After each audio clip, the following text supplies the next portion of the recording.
Buckle up. SpaceX just made a jaw-dropping move that could redefine the race for next-generation connectivity, but not everyone will agree on the long-term impact.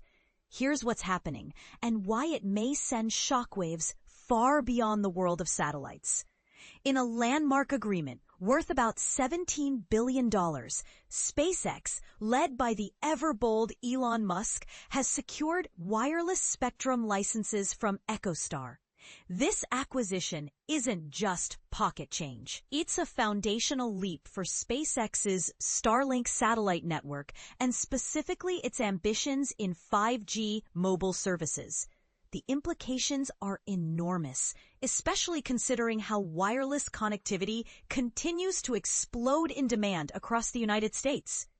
Just this year, Americans shattered all previous records, consuming 132 trillion megabytes of mobile data, a massive 35% jump from the prior high, according to the CTIA industry group. But here's where things get really interesting. Along with the spectrum sale, EchoStar's Boost Mobile customers will, for the first time, gain access to Starlink's direct-to-cell service. If you've ever found yourself in a mobile dead zone, you know how frustrating that can be. Starlink promises to eliminate those black holes, providing seamless connectivity even in the most remote locations. And this is the part most people miss. EchoStar is also keeping its Dish TV, Sling Streaming, Hughes Internet, and Boost Mobile businesses running. So this deal doesn't mean they're bowing out of the connectivity game. Financially, SpaceX is putting up to $8.5 billion in hard cash and another $8.5 billion in stock on the table, plus agreeing to shoulder about $2 billion of EchoStar's debt interest through late 2027. That's a bold bet, and the market is reacting. EchoStar's shares rocketed up by 19% in early trading. Meanwhile, established U.S. wireless giants like AT&T, T-Mobile, and Verizon all saw their stocks take a spill. AT&T and T-Mobile by more than 3% and Verizon by over 2%. This sends a powerful message about where investors think the future of connectivity may be headed. EchoStar's spectrum, particularly in the 2 GHz band, had come under scrutiny by the Federal Communications Commission, FCC, which questioned whether the company was making full use of its 5G licenses and keeping up with deployment promises. The commission's stance was clear. If the spectrum wasn't being fully leveraged, perhaps it was time for a change. SpaceX seized the opportunity, pressing the FCC to consider that these underused airwaves could fuel the next generation of satellite-to-phone services.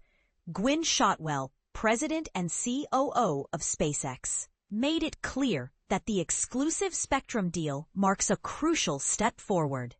With these new resources, SpaceX aims to build a fleet of advanced Starlink direct-to-cell satellites. Think of them as cell towers in space that could boost network capacity more than 100-fold. Already, the company has sent roughly 600 direct-to-cell satellites into low Earth orbit since the start of 2024, out of more than 8,000 Starlink satellites launched since 2020. These new satellites are designed to orbit closer to Earth, making them even more effective at filling coverage gaps. The real game changer, though, might be Starship, the giant next-generation rocket SpaceX has spent nearly a decade developing. With increasingly challenging test launches bringing this behemoth closer to operational status, its first real Starlink missions could launch as soon as early next year.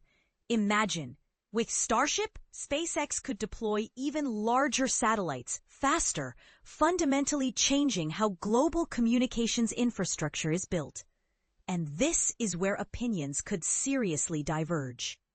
Some critics argue that SpaceX is muscling into territory that traditional wireless companies and regulators have long dominated.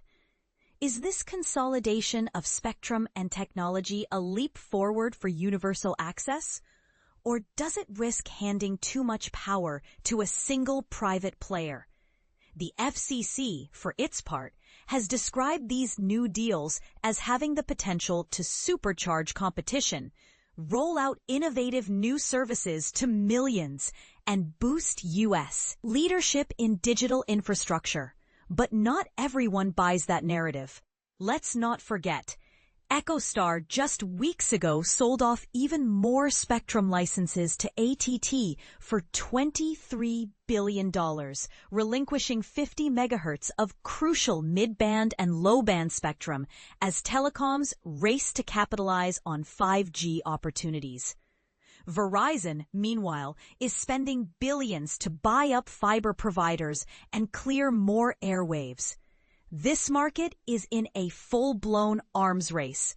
There's a political angle, too. Former President Donald Trump had publicly encouraged EchoStar and the FCC to work out their spectrum issues amicably, highlighting just how high the stakes have become at the intersection of business and government.